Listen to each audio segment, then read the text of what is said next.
Oui, j'aurais pu opter pour la question sur les génies torturés.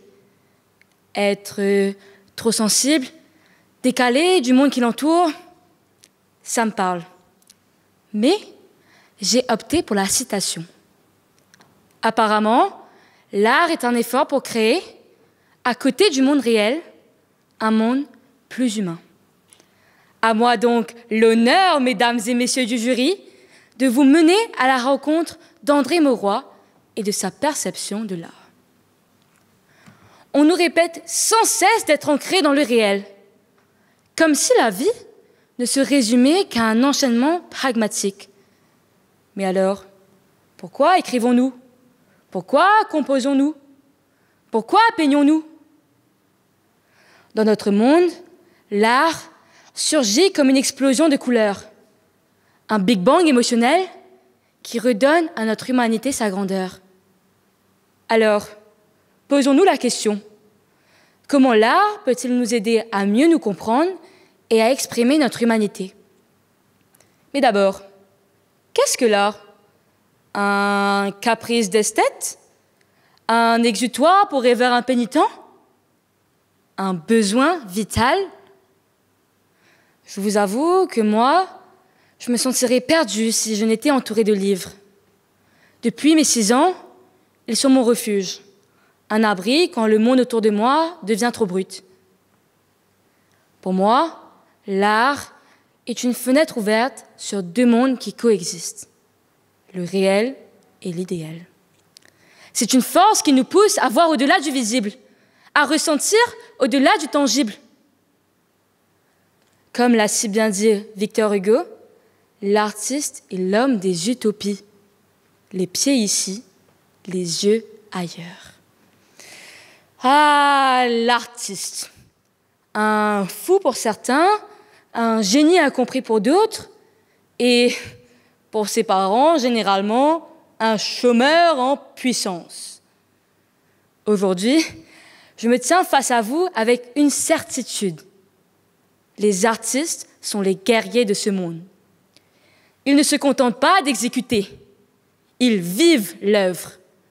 Tout y est, son essence, ses espérances, mais aussi ses plus grandes souffrances.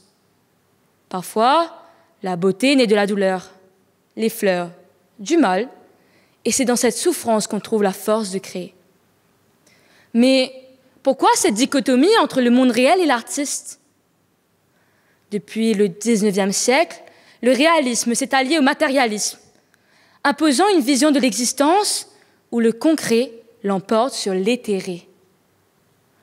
On trouve souvent que l'artiste est trop sensible, trop rêveur, trop intense, trop en décalage avec un monde qui, lui, ne ressent jamais assez. Il oscille entre le trop-plein d'émotions qui le submergent et le trop vide d'un monde qui manque de sens. Pour Oscar Wilde, un artiste, c'est quelqu'un qui pointe du doigt quelque chose que tout le monde a vu, mais que personne n'a regardé. Il nous force à voir ce que nous ne voulons pas voir, à réfléchir sur notre condition, nos futurs, nos valeurs. Prenons la célèbre Guernica de Pablo Picasso, que tout le monde nous décrit comme hurlant les horreurs de la guerre, tandis que le journal d'Anne Frank porte le cri d'un peuple martyrisé. Avons-nous écouté ces sirènes? Non. Aujourd'hui encore, nous voyons sans regarder l'Ukraine livrer une lutte pour sa survie. Et c'est bien là le paradoxe. Celui qui offre une nouvelle vision du réel est bien trop souvent celui que la réalité rejette. Ainsi défile la vie d'un artiste, en musique. Avec plus d'une corde à sa harpe, il transforme les peines en mélodies universelles.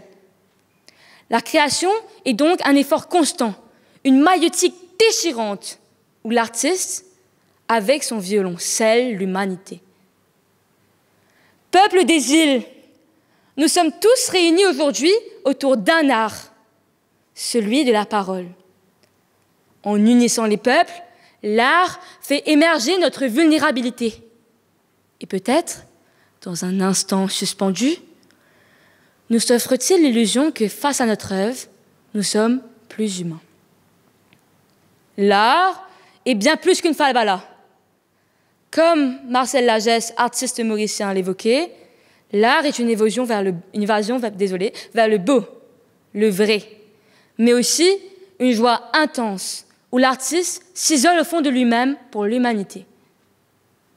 Regardez-moi, regardez-nous. Sans l'art, que sommes-nous? Un vide insidieux, une humanité amputée de son âme. Remercions donc alors les artistes, ces fous dont l'effort constant permet ce souffle qui donne vie à l'humanité.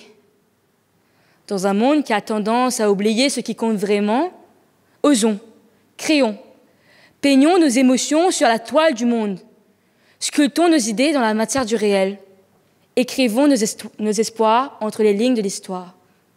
Ensemble, cultivons l'art de vivre. Merci.